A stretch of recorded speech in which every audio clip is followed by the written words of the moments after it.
Today we're doing a full walkthrough of the VN mobile interface, perfect if you're just getting started and want to understand how everything works before jumping into editing. Let's open up the VN app.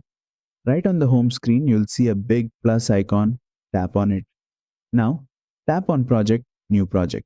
You'll get two options, video based and music based. Choose video based if you're working with video clips. Select your clip or clips from your phone gallery, then hit Next. And now we're inside the editor. Let's break it down. At the very top, we've got the preview window. This is where you'll see how your video looks as you edit. Just below that, you'll find the undo and redo buttons, super useful if you want to quickly fix a mistake or go back a step.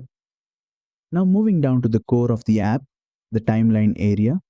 Here, everything is structured in layers, which makes editing organized and flexible. You've got the video layer for your main clips, the image layer where you can add photos or overlays, the text layer for all your titles and captions, and the music layer to add soundtracks or sound effects. Each layer is stacked and color coded for easy identification. Below the timeline is your main editing toolbar. This is where all your tools live: split, speed control, filters, effects, volume, reverse, crop animation, and even keyframes for advanced edits. Just tap on any clip in the timeline and you'll get even more options specific to that clip, like trimming, opacity, volume, and transitions. Once you're happy with your edit, tap the export icon on the top right. You'll get options to choose your resolution and frame rate, then just hit export and your video will be saved to your phone.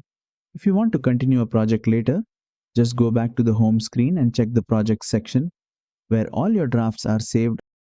And that's the complete interface of VN Video Editor, clearly laid out and beginner friendly once you know where everything is. If this walkthrough helped, don't forget to like, share, and subscribe for more VN tutorials.